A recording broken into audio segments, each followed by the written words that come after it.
Hi అండి, శ్రీస్ కిచెన్కి స్వాగతం. నేను మీ భూషణి. ఈరోజు నేను తోటకూర పకోడీ చేశానండి.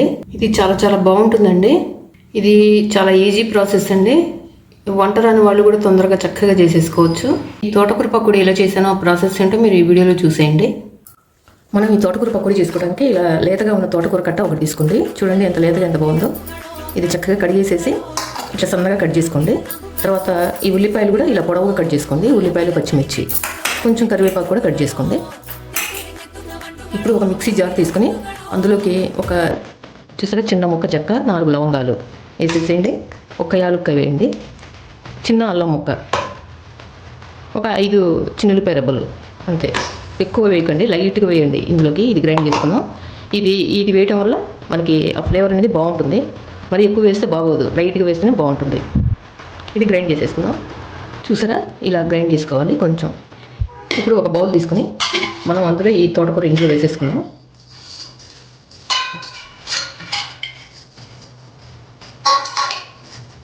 ఈ ఉల్లిపాయలు, పచ్చిమిర్చి కూడా ఇందులో వేసేద్దాం.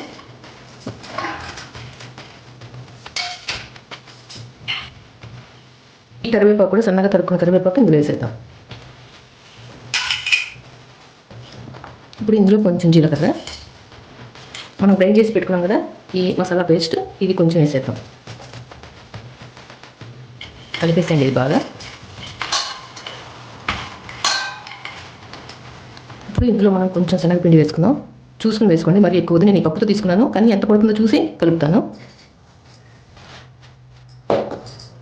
ఇందులోనే కొంచెం శనగపిండి, రుచి తగ్గ సాల్ట్ వేసుకోండి.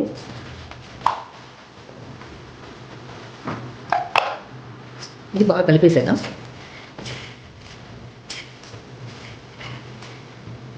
ఇందులో కొంచెం వేడివేడి నూనె పోసుకోండి, ఒక్క గరిటె. ఈ వేడివేడి నూనె పోయడం వల్ల పకోడీలు చక్కగా గుల్లగా బాగా వస్తాయి, కత్తర్లాడుతూ.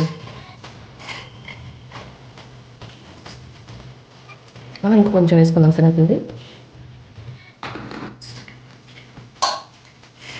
ఇలా చూసుకుంటూ కలుపుకోండి, ఎక్కువ వద్దు. ఇందులో కొంచెంగా నీళ్ళు పోసుకుంటూ కలుపుకోండి. కొంచెం పసుపు వేయాలండి, కొంచెం పసుపు వేయాలి.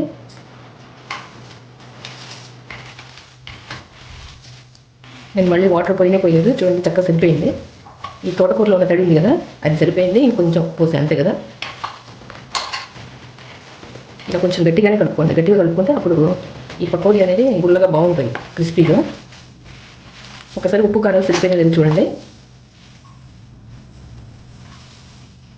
చూడండి కొంచెం పిండి మిగిలింది, చూద్దాం. ఇది కూడా కొంచెం వేసేద్దాం. ఒకసారి పిండి టేస్ట్ చూడండి, ఉప్పు కారం సరిపోయినాయి లేదా. సరిపోయిందండి చక్కగా ఉప్పు కారాలని. ఇప్పుడు స్టవ్ వెలిగించి ఒక కడాయి పెట్టేసుకోండి. దాని నిండా ఆయిల్ పోసుకోండి. ఈ పకోడీలు వేయడానికి సరిపడా వేసుకోండి ఆయిల్. కాగిందో చూద్దామండి. కాలిపోయింది, వేసేద్దాం మనం. ఇలా పలచగా అక్కడక్కడ అట్లా వేసుకోండి, చిన్నగా.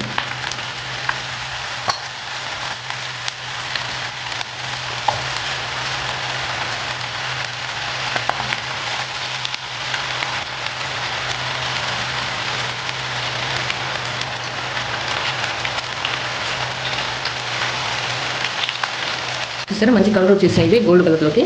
ఇంకా ఇవి తీసేద్దాం.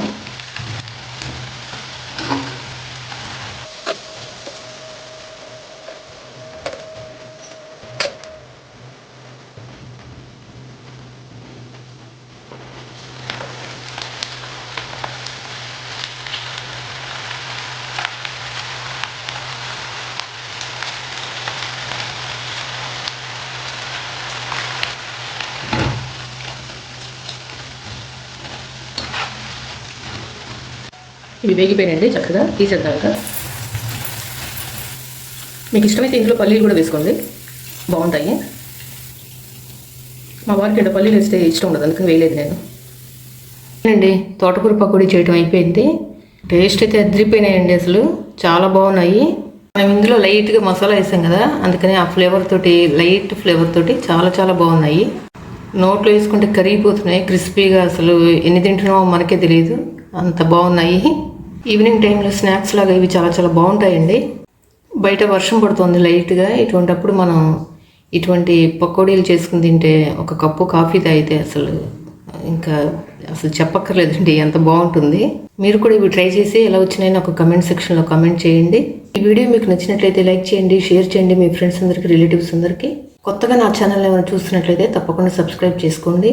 మరిన్ని వీడియోస్ కోసం నా ఛానల్ సబ్స్క్రైబ్ చేసుకోండి. Thanks for watching. బాయ్ అండి.